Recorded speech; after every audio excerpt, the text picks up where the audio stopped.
Bienvenidos todos al primer teórico de antibióticos. Como ustedes ya saben, mi nombre es Daniela Centrón y soy profesora adjunta del Departamento de Microbiología, Parasitología e Inmunología de la Facultad.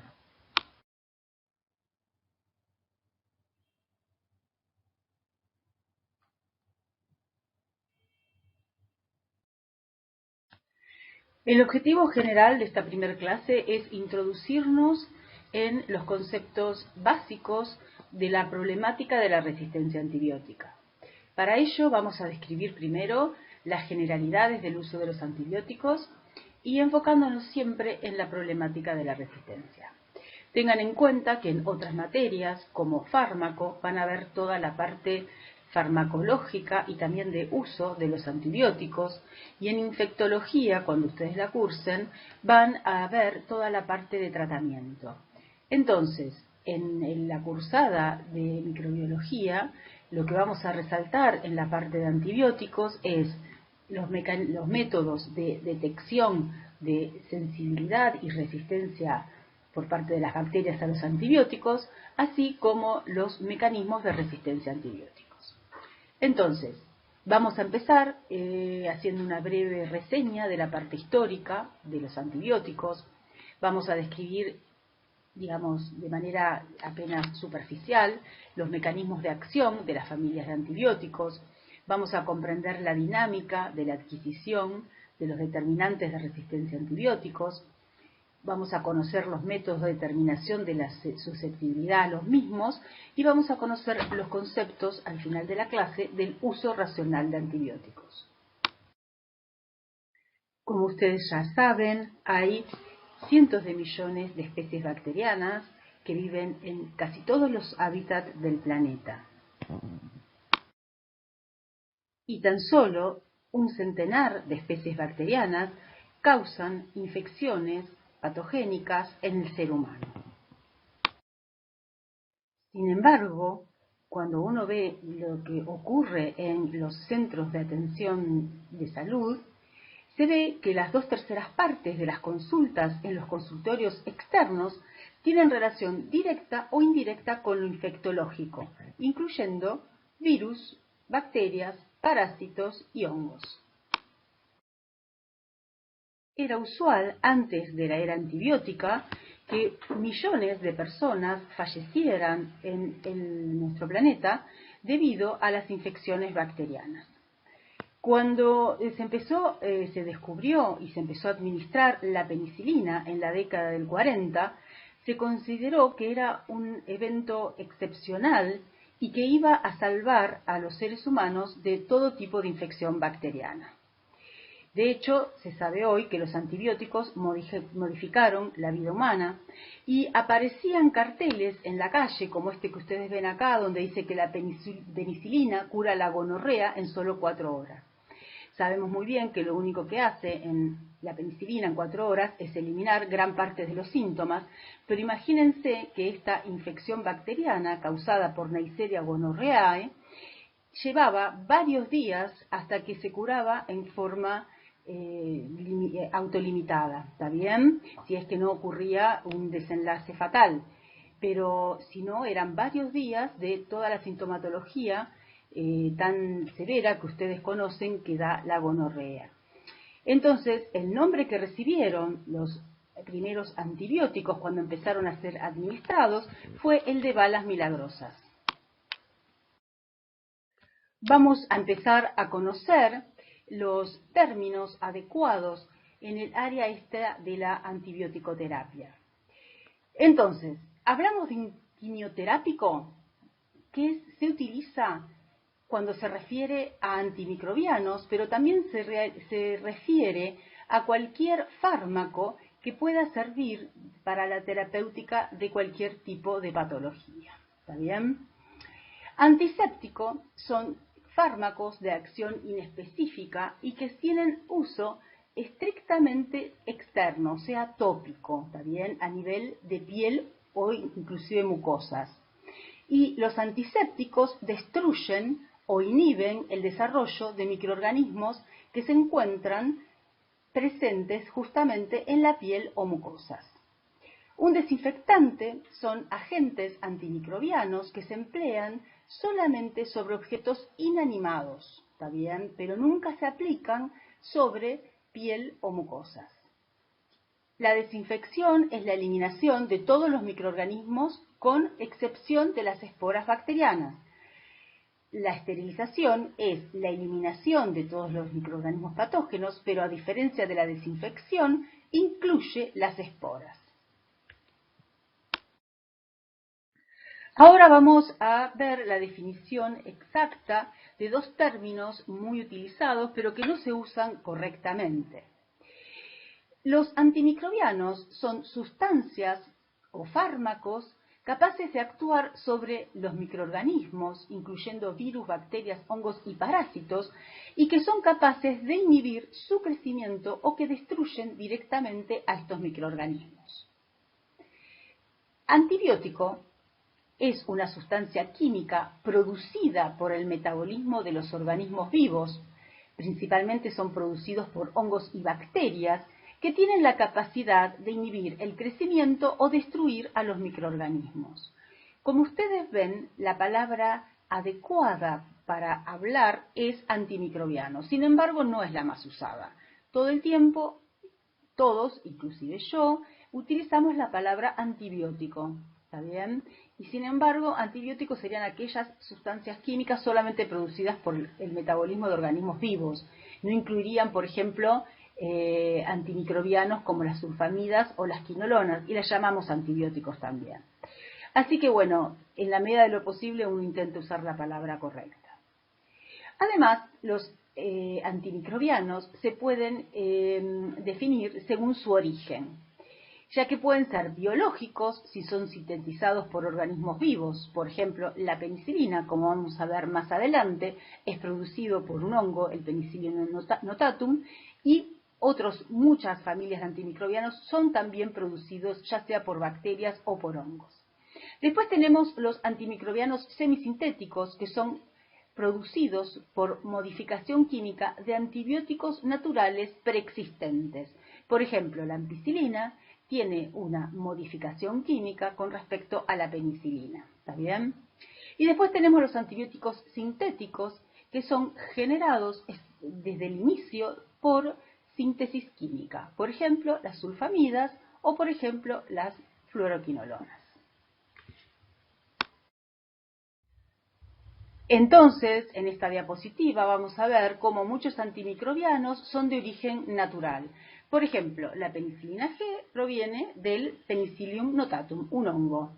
La streptomicina proviene de una bacteria, Streptomyces griseus, y así sucesivamente varias familias de antibióticos. Por ejemplo, la streptomicina es un aminoglicósido, vancomicina es otra familia de antibióticos, la clortetraciclina es otra familia, cloranfenicol es otra familia, eritromicina es otra familia.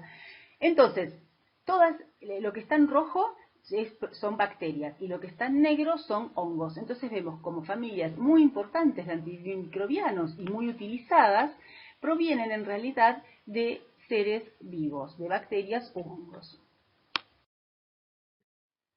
Por otro lado, los antimicrobianos se pueden definir según cómo actúan. Antimicrobianos bacteriostáticos son aquellos que inhiben el crecimiento del microorganismo, o sea, no lo matan, no lo lisan, simplemente inhiben el crecimiento del microorganismo. Bactericidas son aquellos antimicrobianos que matan a los microorganismos sin necesidad de destruirlos o lisarlos, ¿está bien? Por otro mecanismo.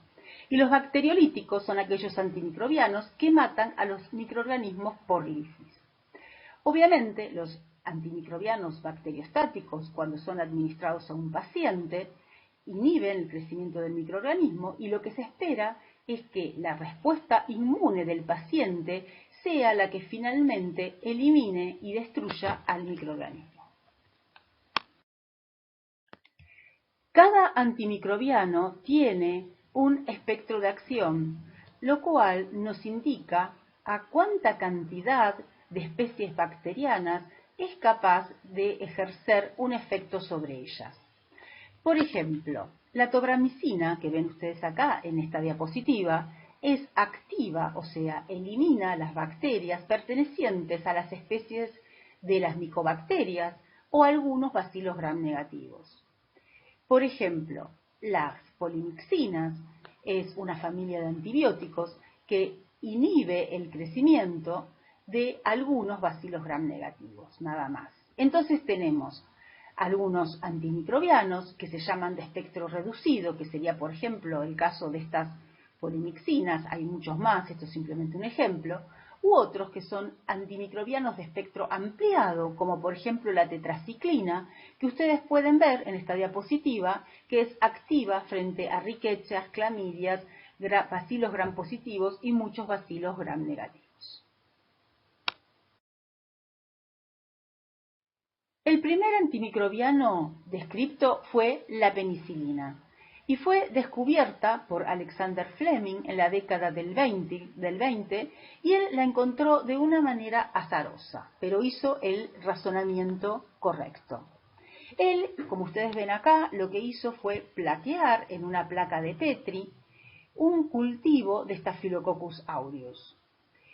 En vez de leer la placa y analizarla al día siguiente, la dejó varios días, una semana, y al leerla se encontró con la placa que ustedes ven aquí abajo, donde se ve el crecimiento de un hongo, y si ustedes observan alrededor del hongo, parece que hubiera un halo de inhibición donde las colonias de Staphylococcus aureus no crecen o crecen más pequeñas, y a medida que se alejan del hongo crecen más grandes.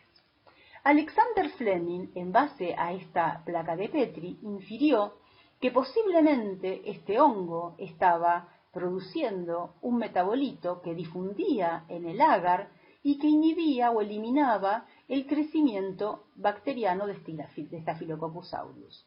Él, entonces, sugirió que si ese compuesto químico se podía aislar y administrar al ser humano, se iba a poder eliminar la infección de Staphylococcus aureus dentro de la persona infectada.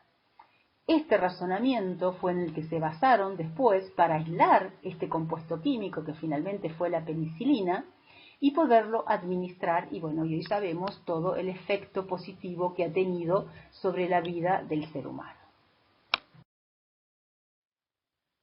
Entonces, la penicilina fue el primer antimicrobiano que fue identificado y administrado a nivel global, y a partir de entonces se fueron identificando nuevos compuestos químicos que corresponden a estas familias de antimicrobianos que ustedes ven en esta diapositiva. Y como ven, no hay más de 12 familias de antimicrobianos distintas: las sulfonamidas y trimetoprima, las fluoroquinolonas, los betalactámicos, que incluyen varias familias de antimicrobianos relacionados, como las penicilinas, cefalosporinas, carbapenemes, monobactames, los aminoglicósidos, las tetraciclinas, el cloranfenicol, los macrólidos, las glincosamidas, los glicopéptidos, que son muy utilizados, como la vancomicina, las estreptograminas, las oxazosoliridinonas, las rifampicinas, y dentro de los antituberculosos hay varias familias distintas de antibióticos. Vamos a ir viendo a lo largo de estos dos teóricos características de algunas de estas familias, pero recuerden que la base farmacológica de estos antimicrobianos los van a ver en profundidad cuando cursen fármaco. Entonces, la gran pregunta es ¿cómo actúan los antimicrobianos? Vamos a ver que los antimicrobianos tienen un blanco de acción de la bacteria con el cual interaccionan y de esa manera producen un efecto bacteriostático, bacteriolítico sobre la cepa, sobre la célula bacteriana. ¿Está bien? Estos blancos de los antimicrobianos son blancos que se encuentran en las células procariontes, o sea, en las bacterias, pero que no se encuentran en justamente las células eucariontes del ser humano, para de esta manera producir la menor cantidad posible de efectos secundarios. Entonces, tenemos 5 grandes grupos de blancos antimicrobianos. Ellos son la inhibición de la síntesis de la pared bacteriana, que un ejemplo y de los más usados, de los antimicrobianos más usados, son la penicilina, las cefalosporinas, la vancomicina, la fofomicina.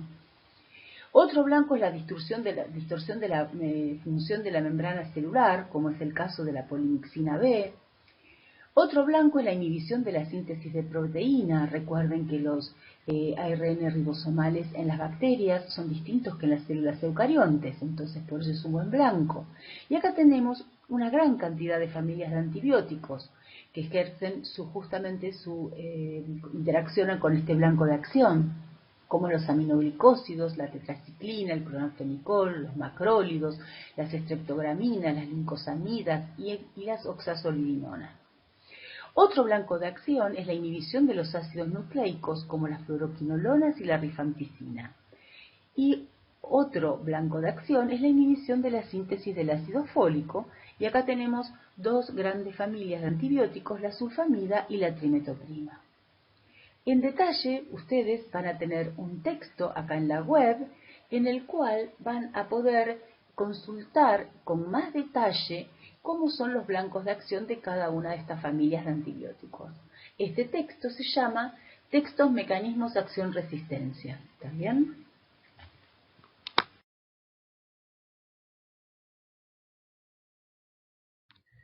Entonces, hasta acá estuvimos viendo cómo se fueron desarrollando fármacos, compuestos químicos, que son utilizados como antimicrobianos contra las bacterias, de tal manera que ante una infección bacteriana, estos antimicrobianos pueden eliminar a las bacterias.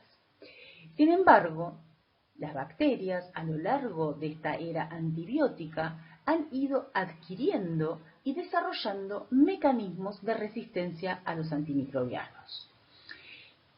Esta evolución, esta adaptación, tiene que pensarla ustedes como algo más que natural dentro del mundo bacteriano, ya que las bacterias fueron los primeros seres vivos y se han ido adaptando a todo tipo de hábitat.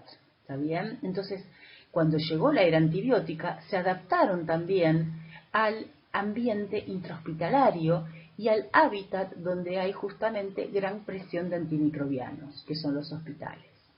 De esta manera se fueron seleccionando las cepas resistentes y los linajes bacterianos con comportamiento epidémico, que son aquellos capaces de adquirir muchos genes de resistencia a antimicrobianos en una misma célula y además persistir en el ambiente hospitalario. Hoy en día tenemos distintos fenotipos de resistencia. De hecho, hay muchos antibióticos que decimos que están muertos porque casi ya no se pueden utilizar. Tenemos el fenotipo multidroga resistente, que nos referimos a las cepas, aquellas cepas que han adquirido resistencia antimicrobiana en al menos un antibiótico en 3 familias distintas de antimicrobianos. El fenotipo XDR o de extrema resistencia antimicrobiana es cuando la cepa ha adquirido determinantes de resistencia a antimicrobianos en al menos un antibiótico en todas las familias menos 2 familias de antimicrobianos. El fenotipo PDR o de pandroga resistencia antimicrobiana son aquellas cepas que han adquirido determinantes de resistencia a todos los antimicrobianos en todas las familias de antimicrobianos. O sea, que para los fenotipos de pandroga resistencia no hay alternativas terapéuticas. Y este tipo de cepas se aíslan en varios hospitales de nuestro país. Obviamente esta es una característica global. En todos los hospitales del mundo se aíslan cepas pandroga resistentes, lamentablemente. Con respecto a los inicios de la detección de la resistencia antimicrobiana, nos encontramos ante un hecho muy particular desde el punto de vista científico. En los inicios de la administración de antibióticos, o sea, en la década del 40, no se pudo predecir que iban a surgir cepas resistentes a un antibiótico. Entonces, cuando surgió la primera resistencia antibiótica, que fue la resistencia a la penicilina en la especie de Staphylococcus aureus, la comunidad científica estuvo muy sorprendida, ¿de acuerdo? Posteriormente, en la década del 50, la comunidad científica tampoco pudo predecir la multidroga resistencia bacteriana. Ese evento también fue algo que llamó poderosamente la atención y, por supuesto, desde esos momentos es que se empezó a estudiar a nivel molecular, funcional e infectológico la problemática de la resistencia antimicrobiana. Es así como, por ejemplo, en el año 1960, cuando un científico un médico recibió el premio Nobel, él dijo que los países civilizados, como ustedes ven acá, no iban a tener más enfermedades infecciosas de ningún tipo gracias al descubrimiento y al desarrollo y administración de antimicrobianos. Miren qué lejos que estamos hoy de esto, en que nos afrontamos a la extrema droga resistencia e incluso a la pandroga resistencia en los aislamientos clínicos a nivel global. Y como ustedes saben, la OMS considera, además de estudios matemáticos, modelados matemáticos que lo avalan, que para la década del 50 va a haber más muertes debidas a la problemática de la resistencia antimicrobiana que a otro tipo de patologías como cardiológicas o inclusive oncológicas. Entonces, en la clase de hoy, lo que vamos a ver en detalle es cuáles son los mecanismos que llevan a las bacterias a adquirir mecanismos de resistencia a antibióticas y a propagarse en el ambiente intrahospitalario y también en los pacientes de la comunidad. Los eventos más importantes que vamos a analizar y estudiar son los de la transferencia horizontal genética, la selección de clones con comportamiento epidémico y el uso racional de antimicrobianos. Estos tres mecanismos son los que inciden en la diseminación y en el aumento de la resistencia antimicrobiana.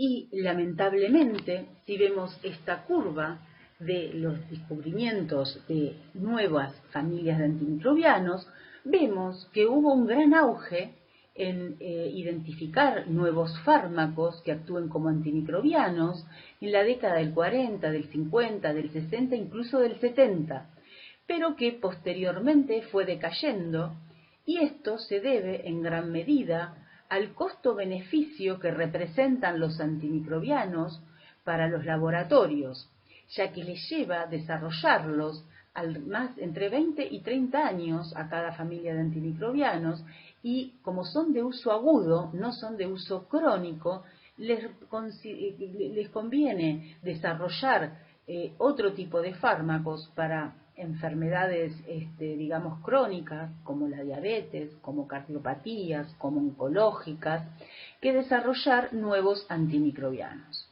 También vemos en este gráfico cómo se visualiza esto, cómo la FDA a lo largo del tiempo ha ido aprobando menor cantidad de antimicrobianos porque justamente no hay más propuestas nuevas por parte de los laboratorios. Estudios actuales han demostrado cómo el empleo y el uso de antimicrobianos es el que estimula la evolución y es el que selecciona las bacterias resistentes al mismo. Entonces, a lo largo del tiempo, se han ido seleccionando cepas que han ido adquiriendo a lo largo del tiempo cada vez más y más determinantes de resistencia a antimicrobianos. De hecho, hoy sabemos, gracias a los estudios genómicos que hay cepas bacterianas que pueden tener hasta más de 80 determinantes de resistencia a antimicrobianos.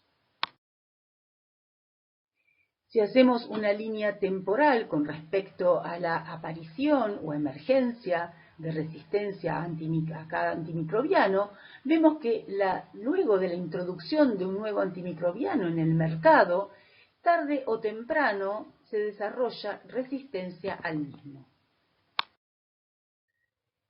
Los mecanismos de resistencia a antimicrobianos adquiridos son el eflujo del antimicrobiano, la impermeabilidad al mismo, la inactivación enzimática, la modificación del blanco de acción, la protección del blanco de acción, la vía alternativa del antimicrobiano, la formación de biofilm, que es lo que vamos a ver ahora en este teórico y en el siguiente. Todos estos mecanismos tienen la característica de que pueden ser adquiridos por transferencia horizontal genética. O sea que una cepa puede transferir los mecanismos y los determinantes de resistencia a antimicrobianos a otra cepa, incluso una cepa que no sea de la misma especie ni del mismo género. Esto es lo que se sabe hoy en día que funciona de esa manera. Esto también explica, en parte, la problemática de la resistencia antimicrobiana.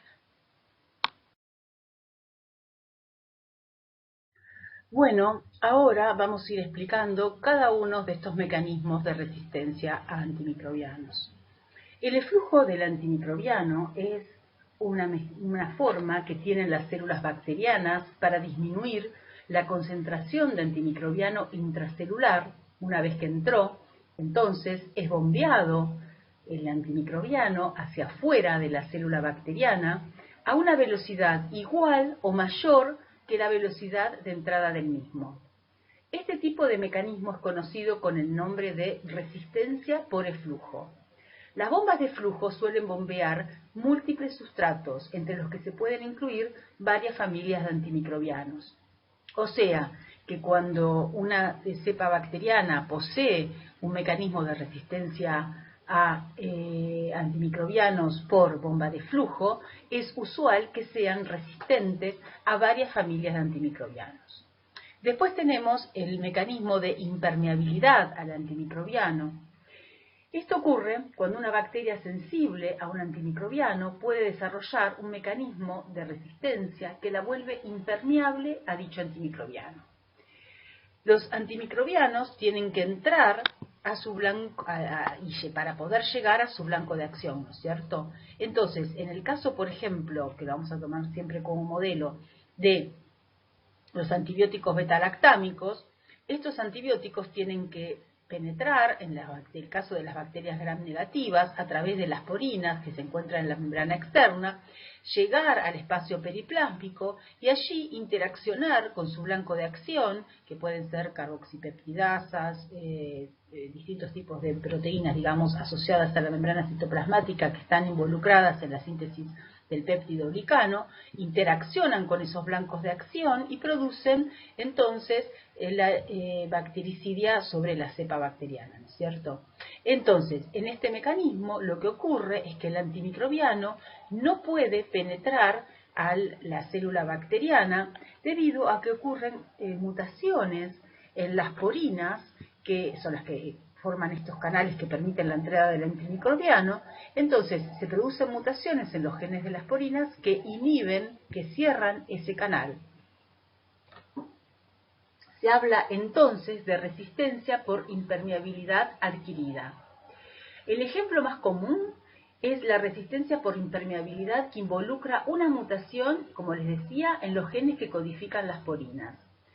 Obviamente este ejemplo de mecanismo de resistencia es de bacterias gram negativas, que son las que poseen la membrana externa. Cada cepa tiene varias porinas que permiten la entrada de diferentes sustratos.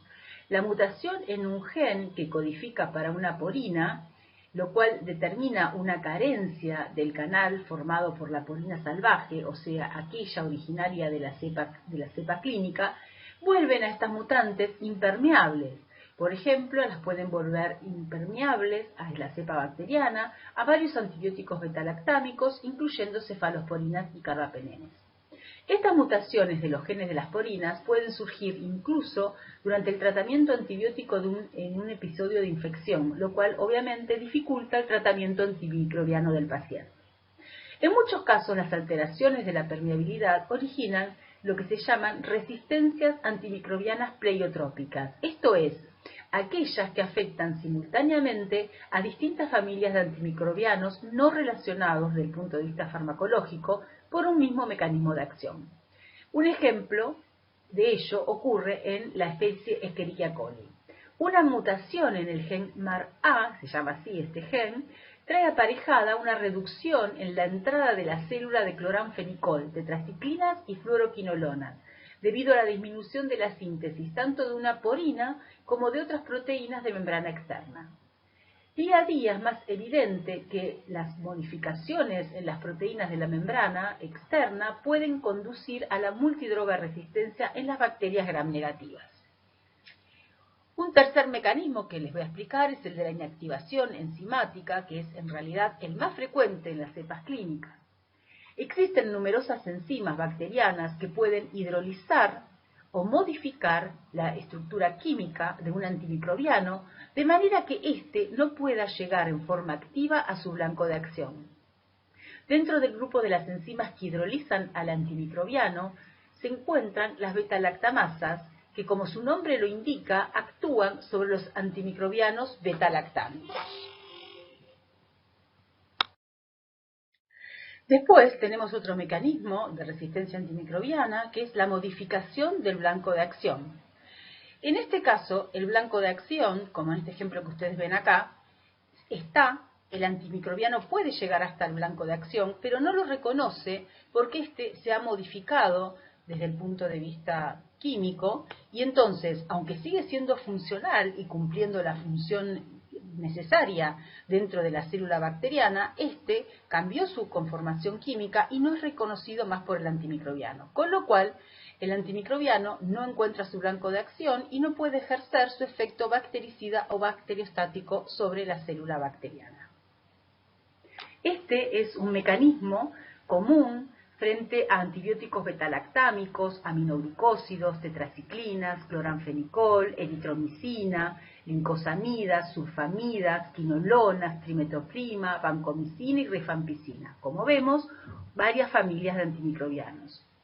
Entonces, varios de estos mecanismos incluyen la modificación del blanco de acción de tal manera que no se puede unir al antimicrobiano. Este mecanismo puede ser codificado por genes tanto plasmídicos como cromosómicos. El mecanismo de protección del blanco de acción es cuando en la célula bacteriana se protege de alguna manera el blanco de acción del antimicrobiano. Por ejemplo, en los ribosomas hay genes que codifican para la metilación en un punto del ribosoma que corresponde a la entrada del conducto por el cual tienen que pasar antimicrobianos como macrólidos, clindamicina o streptogramina B para llegar a su blanco de acción. Al encontrarse metilado ese conducto, estos antimicrobianos no pueden llegar a su blanco de acción, por eso este mecanismo se llama protección del blanco de acción. Otro mecanismo también relativamente frecuente es el de la vía alternativa del antimicrobiano o desvío metabólico. El ejemplo más usual que uno explica es el de la resistencia a las sulfamidas y a la trimetoprima.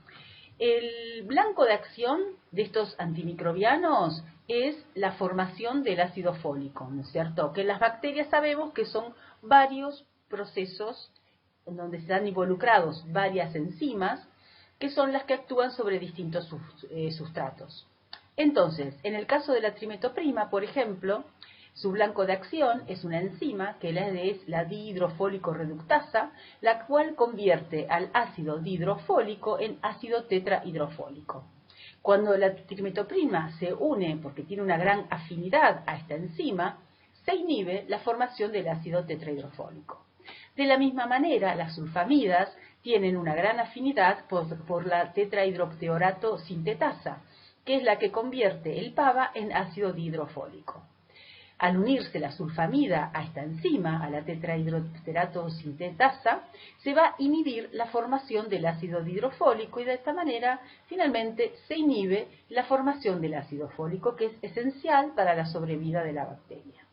Entonces, la bacteria puede adquirir, mediante los mecanismos de la transferencia horizontal genética, y luego son seleccionados, estos mecanismos exitosos, genes que codifican para una enzima que tiene la misma función que ya sea la DHPS, que tiene la misma función que la tetrahidroxirato sintetasa, o las enzimas DHFR, que tienen la misma función que la dihidrofólico reductasa, y que de esta manera cumplen con la función, en el caso de la DHPS, en convertir el PABA en dihidrofólico, y en el caso de la DHFR, en convertir el ácido dihidrofólico a ácido tetrahidrofólico, de tal manera que cuando estos dos genes están presentes, se produce la síntesis del ácido fólico. Entonces, de esta manera tenemos un escenario en el cual los antimicrobianos interactúan con su blanco de acción, inhiben a su blanco de acción, pero hay otras enzimas que cumplen esas funciones que cumplían el blanco de acción, y de esa manera la bacteria se vuelve resistente a estos antimicrobianos. Otro mecanismo de resistencia a antimicrobianos muy frecuente es la formación de biofilm o biopelículas. Las biopelículas son definidas como un agregado, una comunidad bacteriana de muchas bacterias, inclusive pueden ser especies distintas, que se pueden formar sobre superficies expuestas.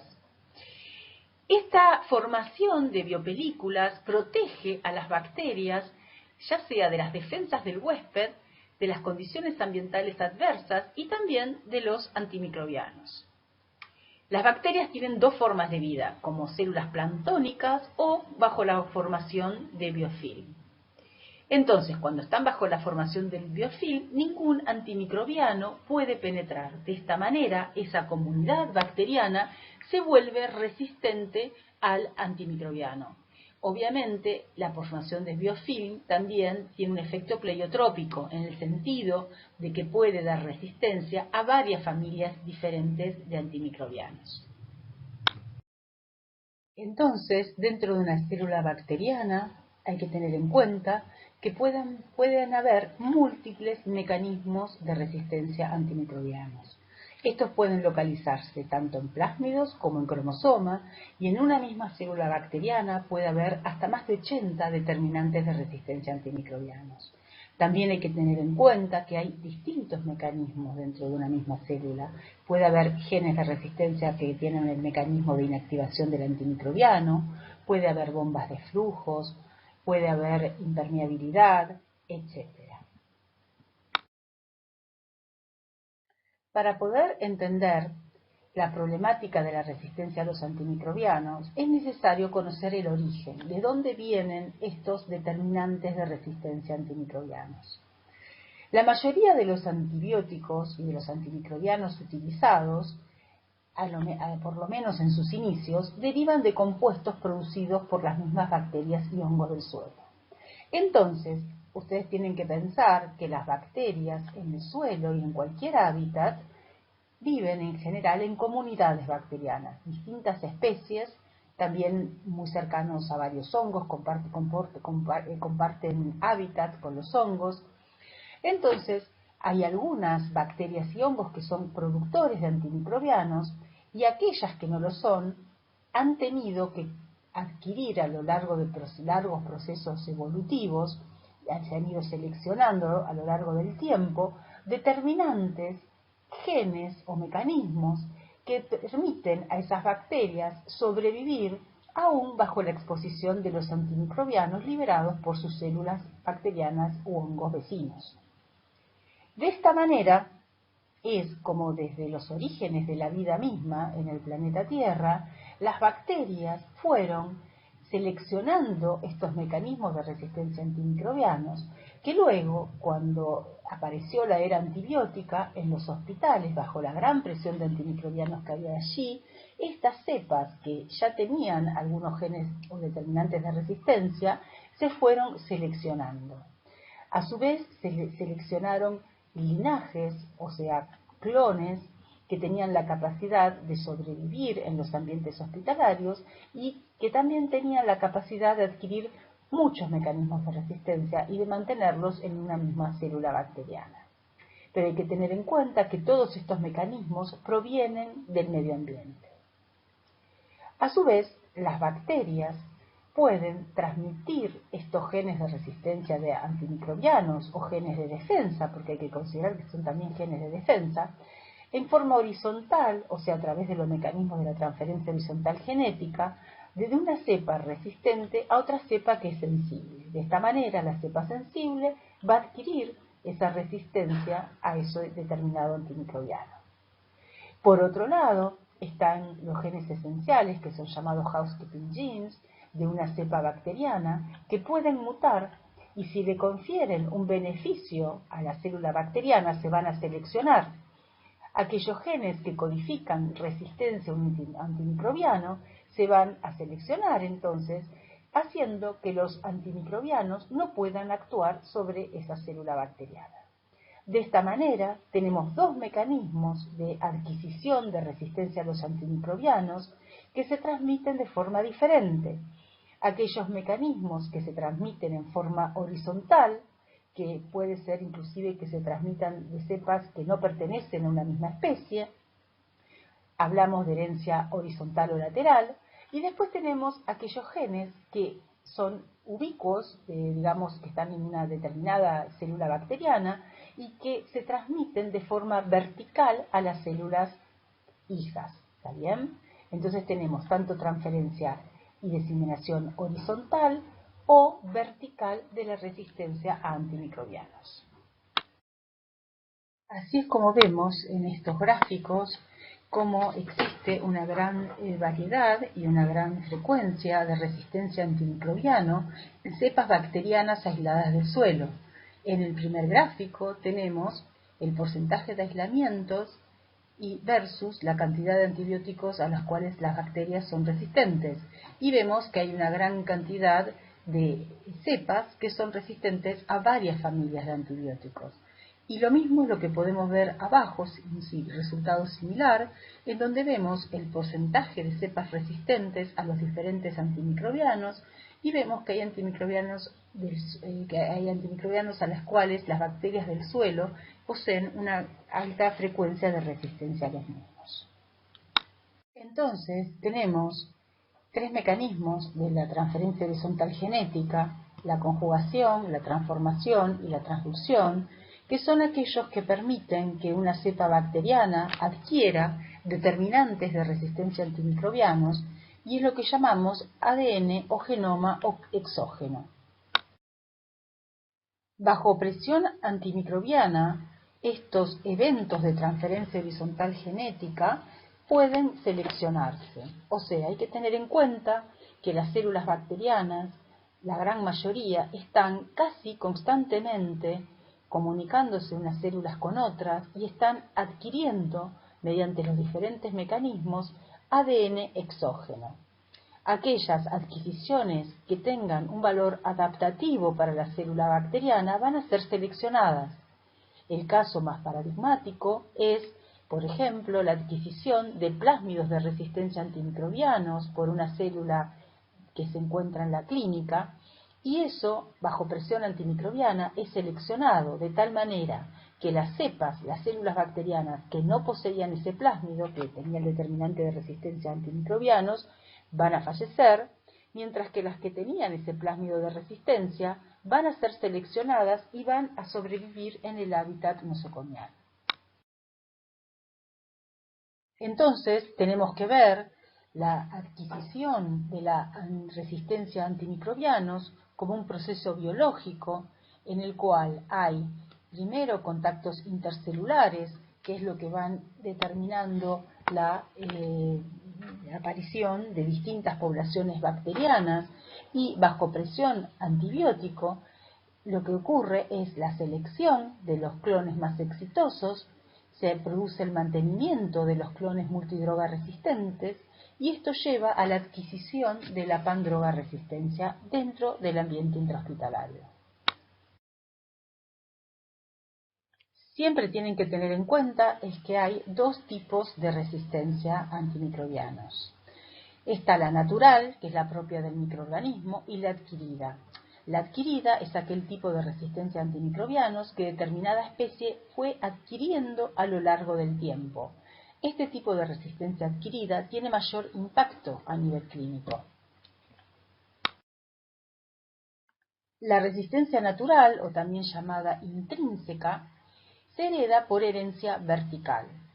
Es un tipo de resistencia que se encuentra en todas las cepas de una especie, o sea, es ubicua en una determinada especie, o puede ser ubicua en un determinado género o en una determinada familia. Los ejemplos que vamos a contar hoy es el ejemplo de Pseudomonas aeruginosa, y también vamos a ver la resistencia a la vancomicina por las bacterias gram negativas. En el caso de la resistencia natural de Pseudomonas aeruginosa, acá vemos un gran listado de antibióticos pertenecientes a distintas familias, a los cuales esta especie es resistente natural. O sea, es resistente natural a los no beta-lactámicos, que incluyen cloranfenicol, tetraciclinas, macrólidos, glicopéptidos, cotrimetoxazol, y a las viejas quinolonas.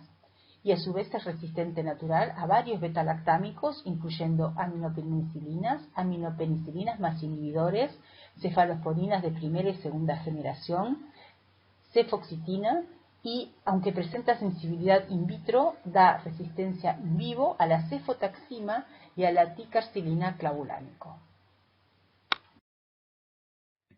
Otro ejemplo de resistencia natural es de las cepas de bacterias gram negativas, que son todas resistentes a la vancomicina. Otro ejemplo de resistencia intrínseca es la resistencia a la vancomicina en las bacterias gram negativas. La vancomicina, como todos los glicopéptidos, tienen como blanco de acción la interacción del antimicrobiano con el dipéptido de ala, que forma parte del proceso de la síntesis de la pared bacteriana. La pared bacteriana empieza a sintetizarse dentro del citoplasma. Son varias reacciones metabólicas involucradas, las cuales finalizan en la formación de un pentapéptido.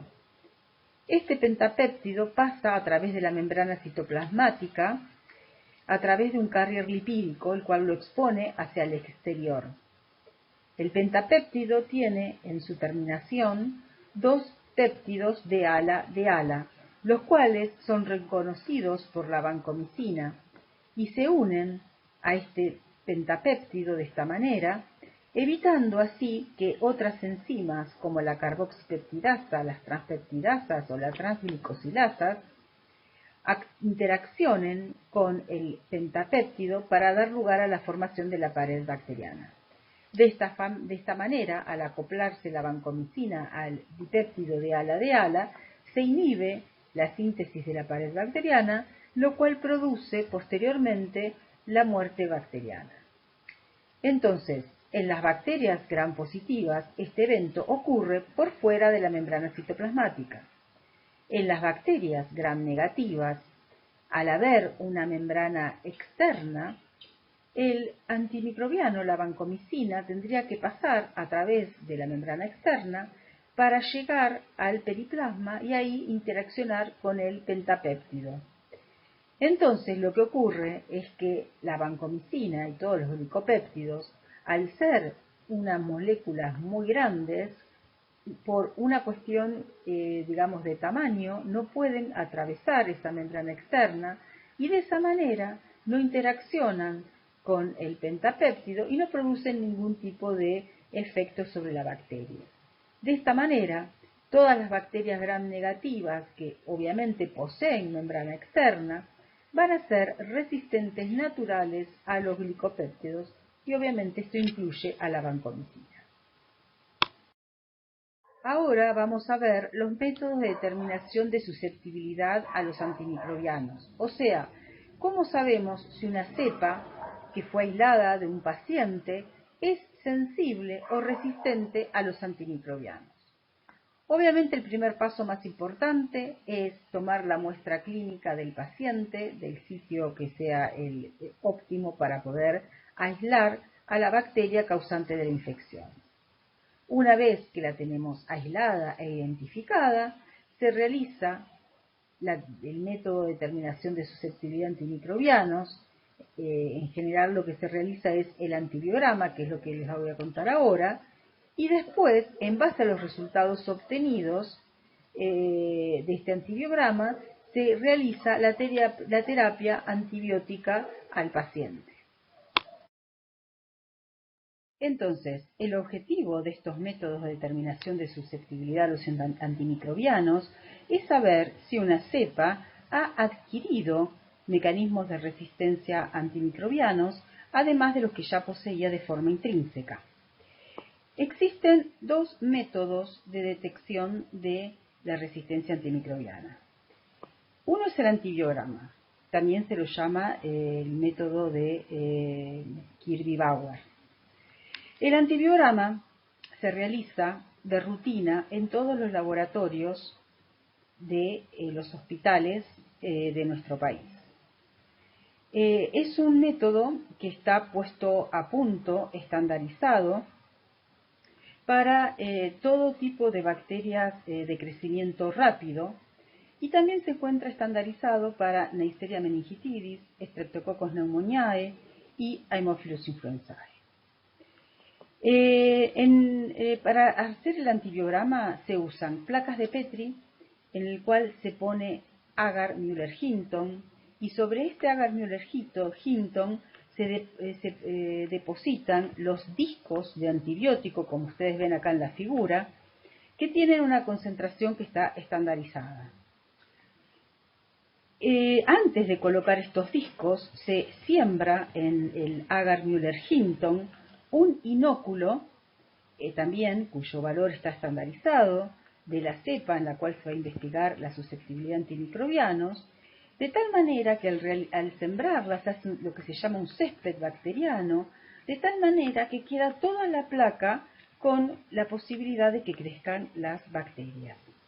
Después se depositan a una distancia también convenida los discos que están impregnados con los distintos antibióticos, y esta placa se deja a temperatura de 37 grados durante 18 horas. A las 18 horas lo que se hace es leer el antibiograma.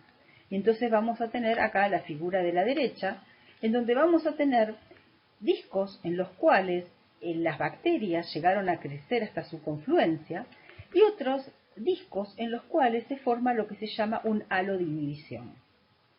Entonces, esta bacteria lo que nos está diciendo es que esta cepa bacteriana es seguramente sensible a algunos antibióticos y resistente a otros. ¿Está bien? Lo que se hace a las 18 horas es leer este halo de inhibición. Leerlo significa medirlo a este diámetro, y se compara el valor de cada halo, el diámetro de cada halo, con una tabla que nos indica si ese halo de inhibición corresponde a un valor de susceptibilidad, de resistencia o de susceptibilidad intermedia a cada antibiótico. De esta manera, en los laboratorios de bacteriología de los hospitales van a informar si la cepa en estudio, en este caso el ejemplo de Escherichia coli, es sensible a cada uno de los diferentes antimicrobianos a los cuales fue testeada. El otro método de determinación de susceptibilidad a antimicrobianos es el de determinación de la concentración inhibitoria mínima o SIM. Este es considerado el método de referencia. Se le puede hacer a cualquier cepa y a cualquier especie bacteriana, o sea que no depende si es de crecimiento rápido o lento. Obviamente en las de crecimiento lento se deja más tiempo, pero se utiliza en realidad para cualquier tipo de especie bacteriana, y nos permite saber si una cepa bacteriana es sensible o resistente. Y esa interpretación se basa y está directamente relacionado con los valores que el antimicrobiano alcanza en suero. Para realizar la SIM se toma también un inóculo estudiado y se pone en medio líquido concentraciones crecientes en base 2 del antimicrobiano, y en cada uno de los tubos se va poniendo el mismo inóculo. La SIM se lee como la primer concentración de antibiótico en la cual no creció la cepa en estudio. Este es un método cuantitativo, ya que nos dice a partir de cuánta concentración de antibiótico esta cepa bacteriana incógnito es resistente al mismo. En cambio, el método que les expliqué anteriormente, el antibiograma, es un método cualitativo. Nos indica si una cepa es solamente sensible o resistente a un antimicrobiano, pero no nos indica a partir de cuál concentración. Recientemente es de interés a nivel sanitario realizar no solamente la SIM de los aislamientos de interés, sino también realizar lo que se llama la VIC. La VIC es la concentración inhibitoria mínima de la cepa bacteriana en estudio cuando se encuentra formando biofilm. Y aquí vemos en esta tabla cómo varía la VIC con respecto a la MIC. En el caso de la micacina, por ejemplo, acá ustedes pueden ver que los valores son mucho más grandes para la VIC que para la MIC. Lo mismo ocurre con respecto a la ceftazidima y así en general para casi todos los antibióticos. Esto lo que nos está indicando es que la cepa bacteriana, cuando está creciendo bajo forma de biofilm, en general presenta más resistencia a los antimicrobianos que cuando está creciendo en forma planctónica. Lo importante de estas metodologías es que tanto el antibiograma como la SIM tienen un valor predictivo. La sensibilidad no garantiza el éxito de la terapia antimicrobiana, pero la resistencia sí predice el fracaso terapéutico. Actualmente, a nivel global, nos estamos enfrentando a varias problemáticas con respecto a la resistencia a los antimicrobianos. En casi todos los hospitales hay cepas de Enterococcus fecalis y Enterococcus faecium resistentes a la vancomicina. Hay emergencia en varios hospitales de Staphylococcus aureus resistentes a la vancomicina. Hay clones pandémicos muy exitosos de Acinetobacter baumannii, pandroga resistentes. Hay clones pandémicos también de Klebsiella pneumoniae, pandroga resistentes. Los más conocidos es el de Klebsiella pneumoniae, es el secuenciotipo 258, portador de la carbapenemasa KPC2. Hay también emergencia de Escherichia coli agregativa, con la toxina similgiga y con beta-lactamasas de espectro extendido del ambiente. Este es el brote que ocurrió de Escherichia coli enteroagregativa en Alemania, que surgió en Alemania y después diseminó en toda Europa, que eran cepas del ambiente que poseían la toxina similgiga y que además poseían una beta-lactamasa de espectro extendido. Por eso, al principio, cuando se empezaron a tratar a los pacientes de la comunidad con la antibioticoterapia tradicional, estos pacientes no mejoraban e incluso hubo decesos debido a estas infecciones. Entonces, acá podemos ver cómo cepas bacterianas que provienen del ambiente pueden causar a nivel comunitario un problema muy severo. También tenemos cepas pandrogas resistentes de Pseudomonas aeruginosa, hay cepas multidrogas resistentes de Mycobacterium tuberculosis. Actualmente nos estamos enfrentando a la resistencia a carbapenemes en las enterobacterias y también recientemente emergió resistencia a colistin transmisible por transferencia horizontal genética de cepas del ambiente a las cepas de la clínica.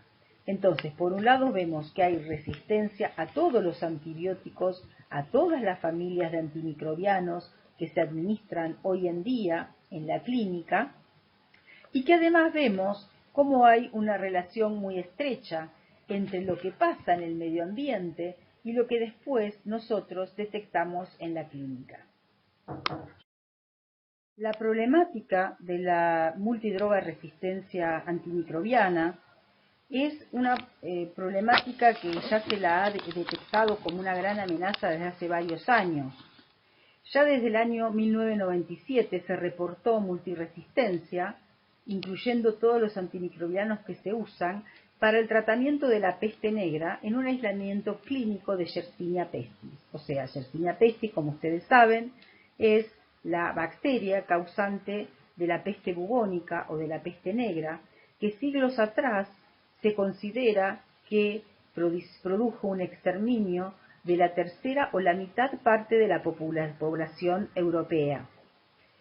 Actualmente, entonces, se han aislado cepas de Yersinia pestis, aisladas de pacientes, que tenían un plásmido conjugativo con varias resistencias a antimicrobianos, incluyendo los que se usan generalmente para combatir su infección.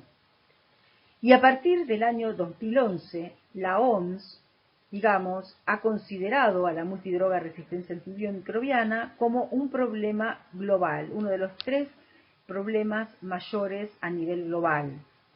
Y año a año larga y promueve distintas campañas, pero básicamente lo que quieren transmitir es esta frase que yo les puse acá, donde lo que ellos dicen es que la resistencia a los antimicrobianos, si no actuamos hoy, no habrá cura mañana. Hay postulados matemáticos que predicen que para el año 2050 va a haber más muertes por resistencia antimicrobiana que por otras patologías, ya sean las cardiológicas o las oncológicas. La Organización Mundial de la Salud también en el año 2014 dijo que esta grave amenaza ya no es una predicción para el futuro, sino que está sucediendo en todas las regiones del mundo, con el potencial de afectar a cualquier persona de cualquier edad en cualquier país. O sea, eso es algo global. Y estos son valores de Estados Unidos, del CDC del año 2008, para que ustedes vean cómo ya había más muertes por año por infección intrahospitalaria que por cáncer, que por HIV o SIDA. Y esto fue hace ya más de 10 años. Es muy importante detectar aquellas causas que son las que seleccionan a las cepas resistentes a antimicrobianos. Por un lado, usamos antibióticos para tratar infecciones no bacterianas. Muchas veces se toman antimicrobianos para combatir una gripe o un resfrío, y sabemos perfectamente que este tipo de patologías es producida por virus y los antimicrobianos no tienen ningún tipo de efecto sobre los virus. También se usan dosis inadecuadas, y esto lo que hace es favorecer la selección de cepas resistentes. Al usar dosis inadecuadas, dosis menores, se permite que crezcan aquellas cepas que ya tienen algún tipo de mecanismo de resistencia. Si después esas cepas son expuestas a otro hábitat y conviven con otras cepas que tienen otro mecanismo, pueden adquirirlo, pueden ser seleccionadas bajo mayor presión antimicrobiana, y así es como se va produciendo en varios pasos cepas que poseen altos niveles de resistencia a varias familias de antibióticos. No tomamos los medicamentos en los horarios establecidos. Esto también tiene que ver con que al tomar los antibióticos en un plazo mayor que el que tiene que ser, lo que ocurre es que nuestro organismo está expuesto a dosis menores, lo cual, como dijimos recién, favorece la selección de las cepas que tienen ya algún tipo de resistencia. Suspendemos el tratamiento antes del tiempo indicado por el médico, lo cual también favorece la selección de aquellas cepas que ya tenían algún tipo de resistencia. Y algo muy importante que vamos a hablar un poquitito más es el uso de los antimicrobianos con fines agropecuarios. Esto también influye en el medio ambiente y hace que la resistencia antimicrobiana del ambiente se vaya seleccionando y posteriormente pase a las cepas clínicas. Y vamos a hablar no solamente del uso agropecuario, sino del uso inadecuado e irracional que se hace de los antimicrobianos. Existen más de 50 antimicrobianos que se usan en veterinaria, muchos de ellos que son también de uso en la clínica médica. En Europa se calcula que se consume 100 miligramos de antimicrobiano por 1 kilo de carne producida.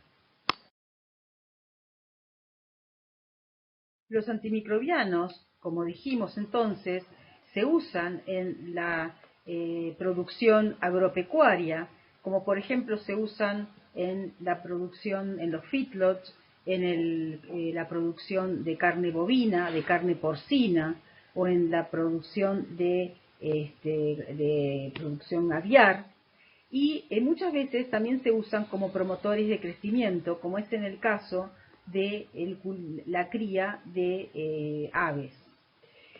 Más del 50% de los antimicrobianos que se venden a nivel mundial son usados en la producción de alimentos. O sea, no es solamente el antimicrobiano que se usa en la clínica médica, en el cual se hace uso y abuso y uso irracional del mismo, sino que hay que tener en cuenta que solamente eso corresponde al 50% de lo que se vende a nivel mundial.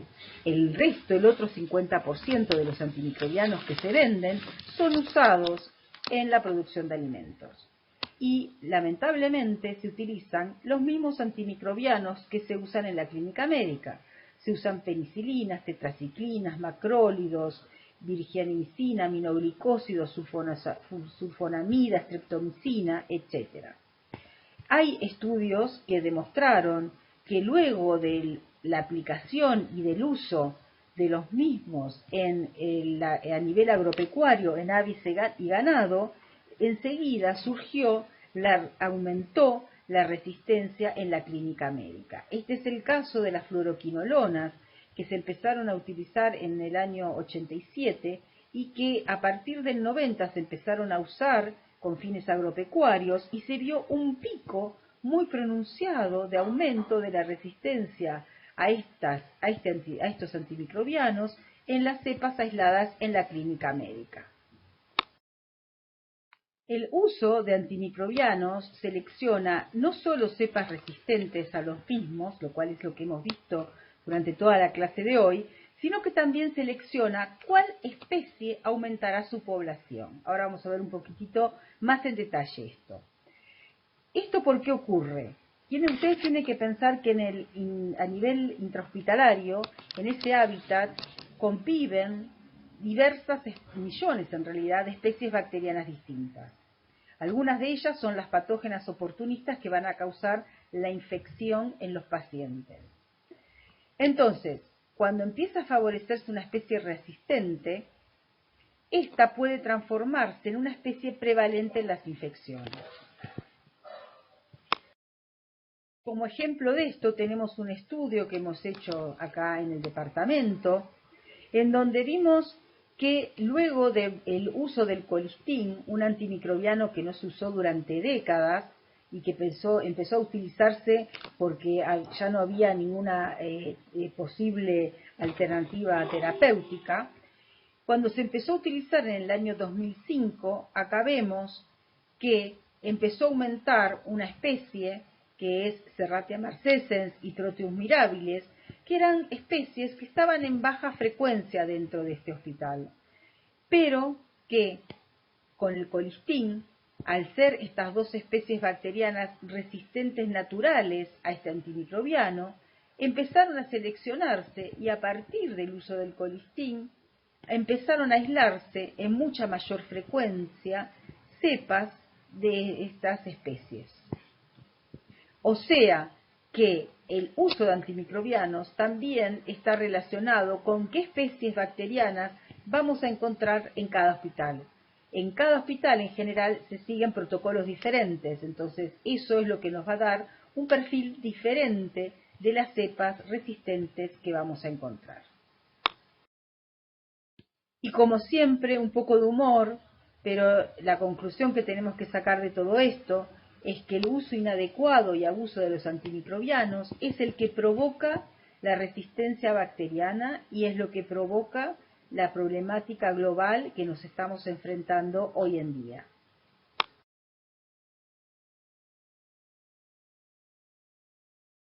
La gran pregunta que todos tenemos es qué va a pasar en el futuro con las terapias de las enfermedades infecciosas.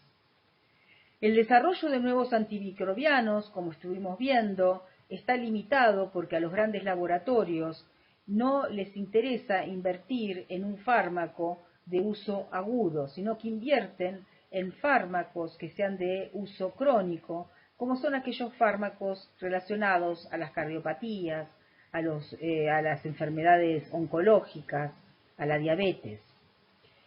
También otra alternativa es actualizar los viejos antimicrobianos, y esto es algo que también se realiza, pero se ha visto que cada vez que se actualiza un viejo antimicrobiano surge y hay resistencia al mismo. Hay laboratorios que están desarrollando bacteriófagos para combatir las cepas resistentes a antibióticos. De hecho, antes de la era antibiótica, los fagos o bacteriófagos se usaban para combatir este tipo de infecciones. Con el advenimiento de los antimicrobianos que conocemos a partir del uso de la penicilina, esto dejó, digamos, de ser vigente, pero actualmente se están intentando desarrollar varias estrategias basándose en el uso de bacteriófagos. También tenemos los probióticos, que son un compuesto de bacterias que compiten en el nicho ecológico con otras patógenas o resistentes, y hay estudios, digamos, que prometen que podrían ser funcionales para la lucha de la resistencia antimicrobiana.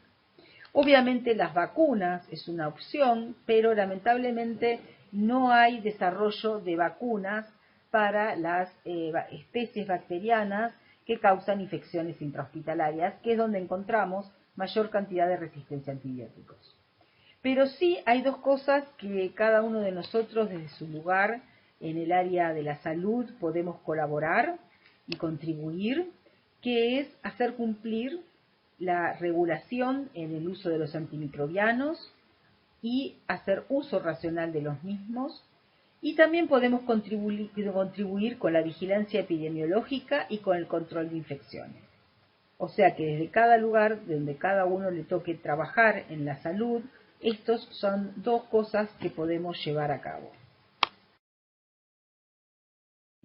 Algo muy importante, pero muchas veces olvidado, es el valor en el control de infecciones del lavado de manos en todo momento, entre paciente y paciente y en forma rutinaria para todos los agentes de la salud.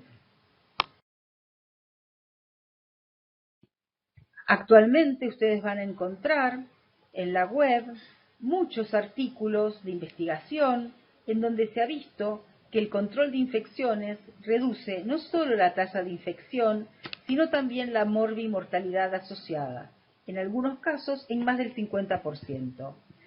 Esto es muy importante y ustedes, como futuros médicos, tienen que saber que siempre tienen que estar en contacto con el Comité de Control de Infecciones, seguir las reglas que ellos propongan y estar atentos a todas las publicaciones que puedan surgir en el tema.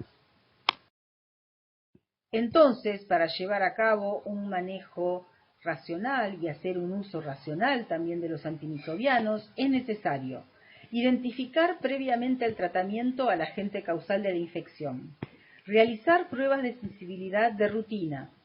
Muchas veces, no siempre, pero muchas veces es necesaria la rotación de antimicrobianos, hacer uso racional de los antimicrobianos veterinarios, dar siempre la dosis adecuada y no utilizar los mismos antimicrobianos para diferentes funciones. Otro hecho de relevancia es el diagnóstico temprano para poder otorgar el tratamiento correcto. Hay muchos estudios que identifican que iniciar la terapia antimicrobiana dentro de la primera hora de los síntomas se relaciona con el 80% de sobrevida de los pacientes infectados. Y se calcula que luego de cada hora de demora en el tratamiento correcto, la sobrevida del paciente decae en un 7,6%. Entonces, es muy importante el desarrollo de diagnósticos rápidos que permitan y aseguren una identificación correcta de la cepa y de la resistencia asociada a cada cepa. Hay estudios que también demuestran que luego de disminuir, por ejemplo, el uso de antimicrobianos en la cría de animales, hay disminución en la resistencia observado en las cepas clínicas. Y como corolario de todo esto, vamos a terminar la clase de hoy sabiendo que hay cepas bacterianas que solo crecen en presencia del antimicrobianos. Entonces, esto vamos a seguir en la clase próxima.